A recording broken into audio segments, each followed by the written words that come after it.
नमस्कार, आवाज एट 9 में आप सबका स्वागत है। आपके साथ में हूं विकास। आज खबरों पर जाने से पहले आप सभी का तहे दिल से शुक्रिया, क्योंकि बिजनेस चैनलों का सरताज, आपका पसंदीदा चैनल सीएनबीसी आवाज बजट के दिन फिर बना बादशाह। जी हां, एक बार फिर साबित हो गया कि बजट और बड़े मौके पर पूरा देश आवाज देखता है। तभी तो आवाज बजट पर मार्केट के दौरान अपने प्रतियोगी चैनल से 5 गुना बढ़ा रहा। बजट भाषण के दौरान हमें दूसरे चैनल के मुकाबले 4 गुना ज्यादा दर्शकों ने देखा।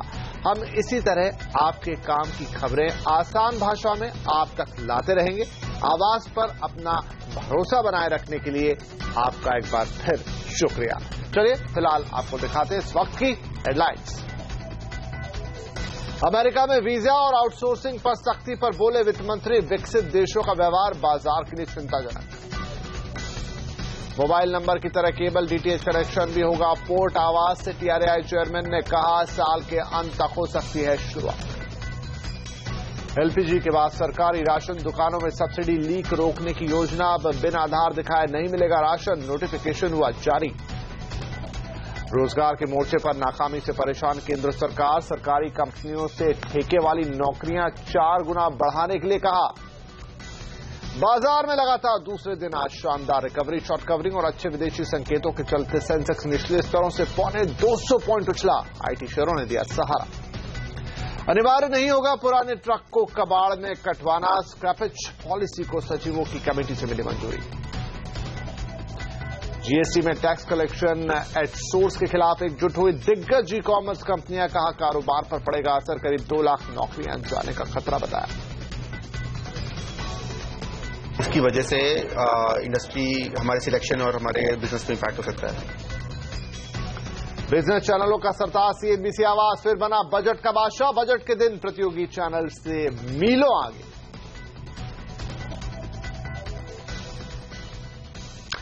बुलेटिन की शुरुआत करते हैं आपके घर में रखे सेट टॉप बॉक्स को लेकर बड़ी खबर से। अगर आप शहर बदलते हैं या फिर किसी वजह से अपनी डीटीएच कंपनी बदलना चाहते हैं, तो आपको बार बार सेट टॉप बॉक्स बदलने की जरूरत नहीं पड़ेगी। आने वाले दिनों में आप मोबाइल की तरह ही सेट टॉप बॉक्स भी पोर्ट करवा सकेंगे। सरकार एक ऐसे सेट टॉप बॉक्स पर काम कर रही है जिसमें सिम कार्ड की तरह अलग अलग सर्विस प्रोवाइडर्स के कार्ड लगाए जा सकें। टीआरएआई के चेयरमैन आरएस शर्मा ने सीएनबीसी आवाज को एक्सक्लूसिव बातचीत में उम्मीद जताई कि साल के आखिर तक पोर्टेबिलिटी शुरू हो जाएगी। मोबाइल नंबर की पोर्टेबिलिटी के बाद एक ये बड़ा रेवोल्यूशन माना जा रहा है। अभी ट्राई की तरफ से किस दिशा में इस ओर कदम लिया गया है, कहां तक काम आगे बढ़ पाया है?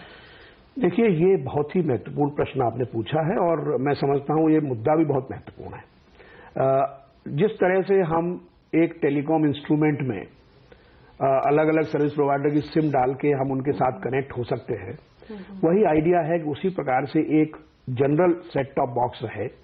उसमें इंडिविजुअल, जो चाहे वो टाटा स्काई है या और कोई एयरटेल है या और सर्विस प्रोवाइडर है डीटीएच के अलावा जो केबल वाले हैं, तो उन सब का हम एक कार्ड रहे या एक सिम टाइप की चीज रहे, उसको हम डाल के उस सेट टॉप बॉक्स से काम ले सकते हैं। यही हमारा विजन है कि इंटरऑपरेबल सेट टॉप बॉक्स।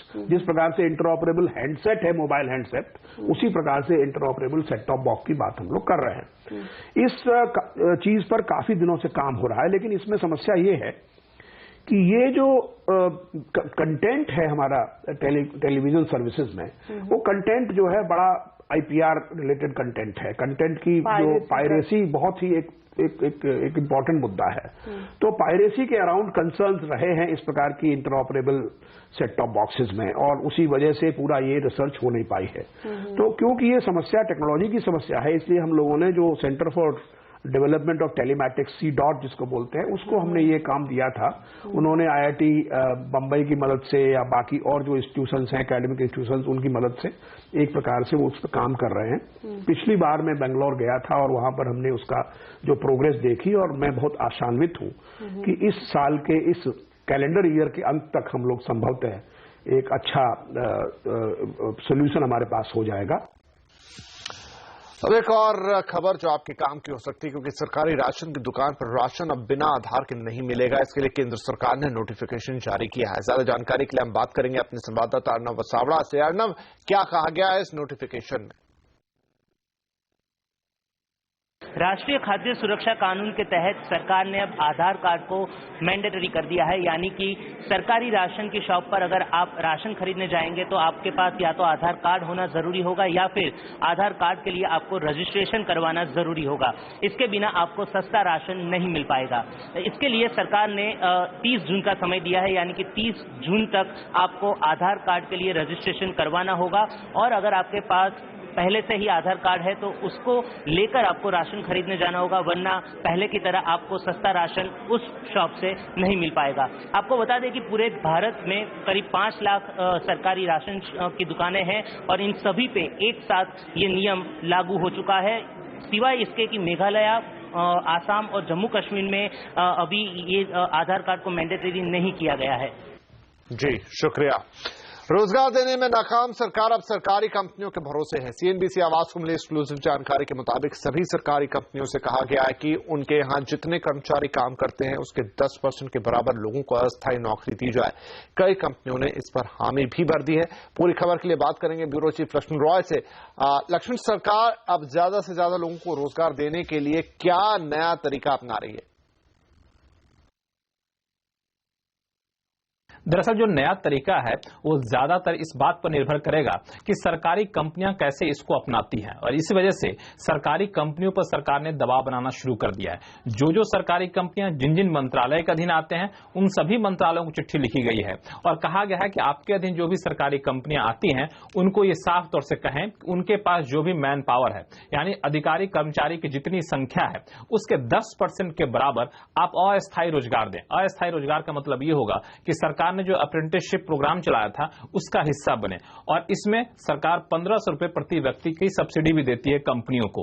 तो सरकार को लगता है कि अगर ऐसा किया गया तो ज्यादा से ज्यादा लोगों को कुशल बनाया जा सकेगा, अस्थायी रोजगार मिल जाएगा, तो बाद में उनके लिए स्थायी रोजगार मिलना काफी ज्यादा आसान हो जाएगा। सरकारी कंपनियों का अनुभव रहेगा तो निजी क्षेत्र में भी आसानी से नौकरी कर सकेंगे। और इस बारे में चिट्ठी लिखने के बाद अब जो हमें सूत्र बता रहे हैं कि कई सारे मंत्रालयों ने कहा है कि उनसे जुड़े हुए जो संबंधित कंपनियां हैं उन्होंने हामी भर दी है। मिसाल के तौर पर एचपीसीएल, बीपीसीएल ने मान लिया है कि हम 10% तक लोगों को अस्थायी नौकरी देंगे। जो बीईएल है, बीईएमएल है, उसने भी स्वीकार कर लिया है। एचएएल है, उसने भी स्वीकार कर लिया है। तो अब सरकार की कोशिश है कि धीरे धीरे सभी सरकारी कंपनियों और सरकारी बैंकों पर भी यही दबाव बनाया जाए और अगर दबाव बनाने में कामयाब होती है तो शायद रोजगार के मोर्चे पर जो सरकार तक विफल रही है कामयाब हो सकती है आने वाले दिनों में। शुक्रिया लक्ष्मण इस जानकारी के लिए। अब बात करेंगे बाजार की, जहां लगातार दूसरे दिन शानदार रिकवरी देखने को मिली। सेंसेक्स निचले स्तरों से करीब 250 पॉइंट उछाल गया। निफ्टी में भी 50 पॉइंट का सुधार आया। दरअसल शॉर्ट कवरिंग और अच्छे विदेशी संकेतों के चलते बाजार में खरीदारी लौटी। बाजार को सहारा देने का काम आज आईटी शेयरों ने किया, जबकि बैंक और मेटल शेयरों ने बाजार में दबाव बनाया। कुल मिलाकर देखें तो आज दिग्गज शेयरों के मुकाबले मिड कैप शेयरों में अच्छी खरीदारी देखने को मिली। आज दिल्ली में देश की तीनों सबसे बड़ी ई कॉमर्स कंपनियों के सीईओ एक प्लेटफॉर्म पर नजर आए। मामला था 1 जुलाई को जीएसटी लागू होने के बाद उन पर लगने वाले टीसीएस का नियम। आखिर क्यों इस टीसीएस से परेशान है ई कॉमर्स कंपनियां, बता रही हैं हमारी संवाददाता सरबजीत कौर।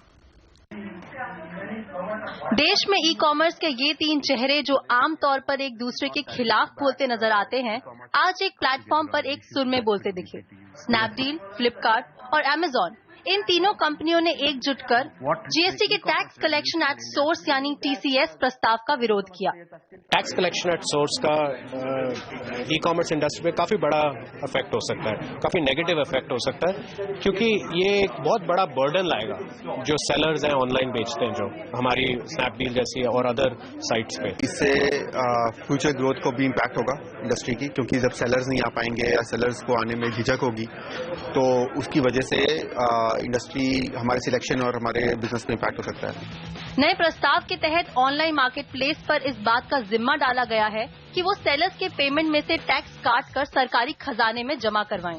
ये हमारा एस्टीमेट है कि 1,80,000 जॉब्स इम्पैक्ट होंगे करंट स्केल पे और 400 करोड़, और ये सिर्फ आज की स्केल पे, और ई कॉमर्स अगले 10 साल में काफी बड़ा होने वाला है, तो it could be very big.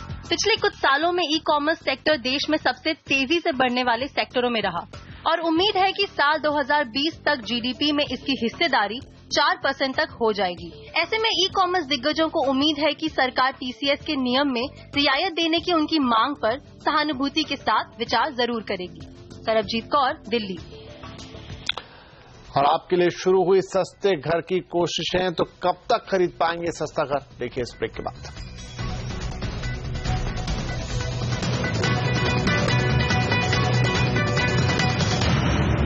Scrappage policy को सचिवों की कमेटी से मंजूरी मिल गई है, लेकिन उम्मीदों के विपरीत ना तो सरकार इसमें कोई आर्थिक सहायता देगी और ना ही इसे अनिवार्य बनाएगी। तो क्या होगा प्रस्तावित पॉलिसी का खाका, जानने के लिए हम बात करेंगे अपने संवाददाता रोहन सिंह से। तो रोहन, जब सरकार कुछ खास करने नहीं जा रही तो इस पॉलिसी का खाका कैसा दिखेगा? जी हाँ, जैसा कि पहले उम्मीद की जा रही थी वैसा इस पॉलिसी में बिल्कुल नहीं है। हालांकि मंजूरी मिल गई है सचिवों के समूह की तरफ से, लेकिन जो जिस पे सहमति बनी है उसमें केंद्र सरकार की तरफ से बहुत ज्यादा वित्तीय मदद का प्रस्ताव नहीं है। ये पूरा जिम्मा राज्यों और ऑटो कंपनियों पर डाल दिया गया है। राज्यों से कहा जाएगा कि आप रोड टैक्स और जो परमिट टैक्स वन टाइम लिया जाता है उसमें छूट दें। हालांकि ये टैक्स बहुत ज्यादा नहीं होता है। तो पहले जो उम्मीद की जा रही थी कि अगर आप 15 लाख का एक ट्रक खरीदते हैं तो उसमें 5 लाख तक की आपको छूट मिलेगी, तो ऐसा नहीं होगा। इसके अलावा ऑटो कंपनियों से भी आग्रह किया गया है कि आप भी कुछ छूट दें। हालांकि अब तक ऑटो कंपनियों ने इसे लेकर कोई भी कमिटमेंट नहीं दिया है। तो जब तक ऑटो कंपनियों की तरफ से कोई कमिटमेंट नहीं आता है तब तक कितनी सफल हो पाएगी ये पॉलिसी, ये देखना पड़ेगा। इसके अलावा यह भी माना गया है कि इस पॉलिसी को मैंडेटरी नहीं किया जा सकता, इसे वैकल्पिक रखा जाएगा। अगर आप अपनी गाड़ी को, ट्रक को कबाड़ नहीं करना चाहते हैं तो आप पे कोई बाध्य नहीं कर सकता। जो एक ट्रांसफर, जो आपको एक सर्टिफिकेट मिलेगा कबाड़ के बाद, उसे आप ट्रांसफर कर सकते हैं, उसे आप किसी और को दे सकते हैं और वो उसका फायदा उठा सकता है, ये किया जाएगा।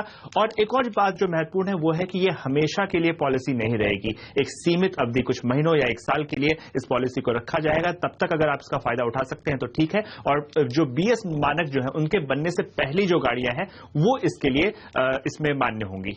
जी, बहुत शुक्रिया रोहन इस जानकारी के लिए। अमेरिका में वीजा नीति की सख्ती को लेकर भारत में चिंता बढ़ती जा रही है। आज 3 मंचों पर यह चिंता दिखाई दी। एसोचैम के कार्यक्रम में वित्त मंत्री ने कहा कि विकसित देशों का रवैया चिंताजनक है। आर्थिक मामलों के सचिव शक्तिकांत दास ने कहा कि अभी घबराने की जरूरत नहीं है। विदेश मंत्रालय के प्रवक्ता ने भी कहा कि सरकार इस पर नजर बनाए हुए है। We do not make a knee-jerk reaction based on what is likely to happen. And I am sure the government of India and the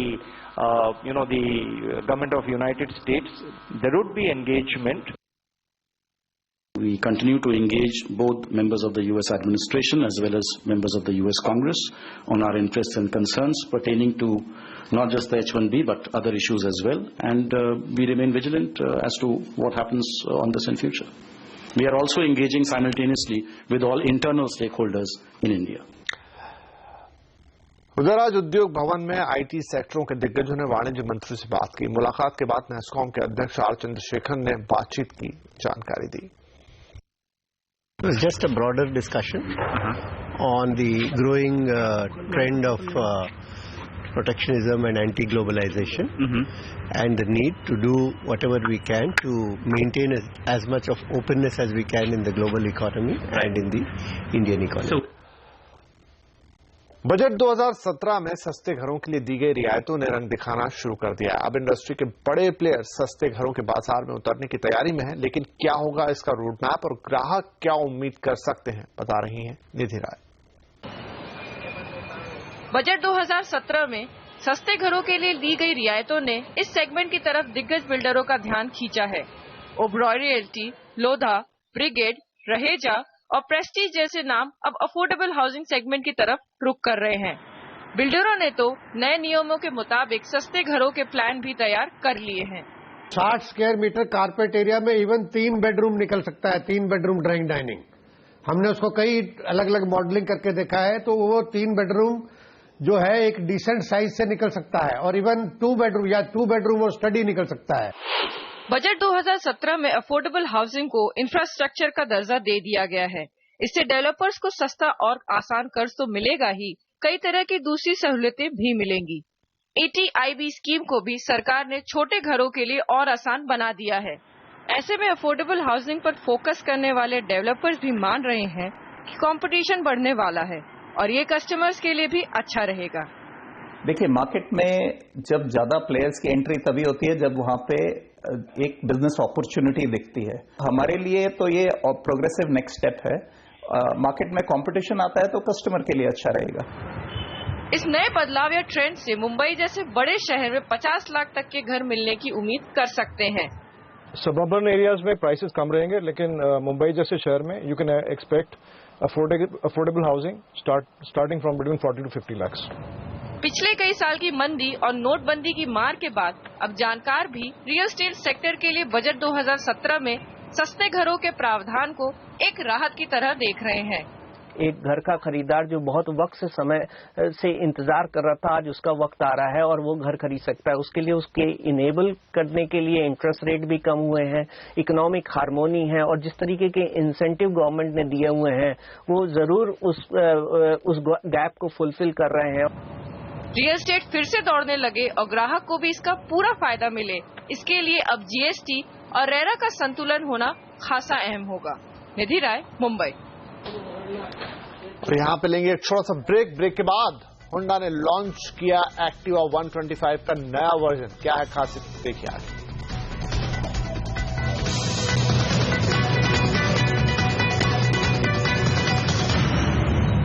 Honda ने आज अपनी सबसे पॉपुलर स्कूटर एक्टिवा 125 का नया वर्जन लॉन्च किया है। इस नए मॉडल के लुक में बड़े बदलाव कर इसे ज्यादा स्टाइलिश बनाया गया है। ये भारत की पहली स्कूटर है जिसे BS4 मानकों को ध्यान में रखकर बनाया गया है। एक्टिवा 125 में अब अलॉय व्हील्स और ड्रम ब्रेक के ऑप्शन भी होंगे। नए मॉडल में मोबाइल चार्जिंग सॉकेट भी दिया गया है। बेहतर सुरक्षा के लिए ऑटोमेटिक हेडलाइट ऑन का फीचर भी है। एक्टिवा 125 की कीमत 65,954 रुपए रखी गई है और इसकी बिक्री आज से शुरू हो गई है।